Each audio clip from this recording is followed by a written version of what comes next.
Bonjour à toutes et à tous, nous sommes ravis d'être avec vous pour cette nouvelle session des débats du CCAFU qui est aujourd'hui consacrée au cancer du rein. Nous avons choisi un sujet dont on parle beaucoup actuellement, qui est la place du traitement adjuvant après la chirurgie des cancers du rein à haut risque. Alors pour examiner cette question, j'ai avec moi deux éminents collègues, le professeur Pierre Bigot du CHU d'Angers, qui est très impliqué dans les thérapies ciblées, et le docteur Ouzaïd, qui travaille à l'hôpital Bichat à Paris, et qui a aussi un intérêt très prononcé pour le cancer du rein.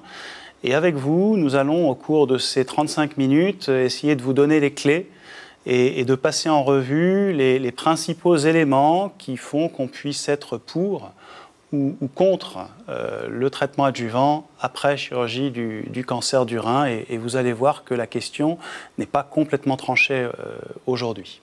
Et je commence par ce cas clinique qui est celui d'un homme de 61 ans qui, suite à une altération de l'état général à une hématurie macroscopique, s'est vu diagnostiquer une tumeur du rein droit avec un thrombus de la veine cave que vous pouvez voir ici, qui remonte uniquement jusque sous le foie. On a donc décidé de l'opérer parce que son bilan d'extension était négatif. On lui a fait une néphrectomie élargie droite avec une cavotomie qui s'est bien passée. Et l'examen histologique nous dit qu'il s'agit d'un carcinome à cellules claires, classé PT3B du fait de l'envahissement veineux, grade 3 de l'ISUP, les marges sont négatives et il y a une nécrose importante. Alors, la première question qu'on peut poser chez ce patient, et je me tourne vers Pierre, c'est, on voit bien qu'il a une tumeur qui est importante, une masse tumorale importante avec des critères histologiques de mauvais pronostic. Comment est-ce qu'on peut évaluer précisément son risque de récidive ? Eh bien, on va pouvoir évaluer son risque de récidive à partir de systèmes pronostiques. Il y a deux systèmes pronostiques utilisés principalement. Le premier, c'est le score SICGN de la Mayo Clinic, qui va utiliser essentiellement des critères histopathologiques, le stade tumoral, la présence de ganglions envahis, la taille tumorale supérieure ou inférieure à 10 cm, la présence d'un grade nucléolaire de Fuhrmann élevé, et puis la présence ou non de nécrose tumorale. Ce score SICGN a été validé de façon indépendante, et vous voyez que sur cette diapositive qu'il y a plusieurs groupes de risque de progression. Lorsque vous avez 0 à 2 points, vous êtes à faible risque de progression. Donc une survie sans progression à 5 ans d'environ 97%. De 3 à 5, vous êtes à progression intermédiaire avec une survie à 5 ans de 73%. Et de 6 à 11, vous êtes à haut risque de progression avec une survie à 5 ans sans progression uniquement de 31,2%.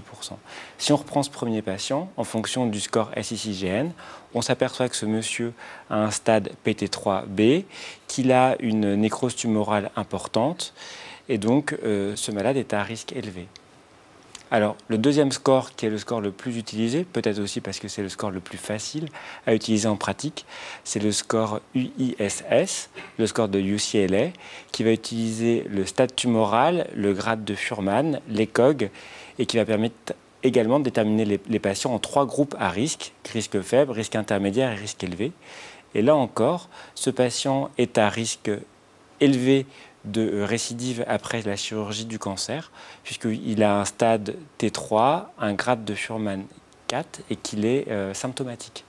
Alors vous voyez, les groupes à risque sont bien corrélés à une survie sans progression plus ou moins longue. Et donc là, pour le risque élevé, ce monsieur, selon le score UISS, a un risque de survie sans progression à 5 ans de 44%. Ces deux scores-là sont assez simples. On a vu l'UISS et ils confirment tous les deux que ce patient a un fort risque de récidive.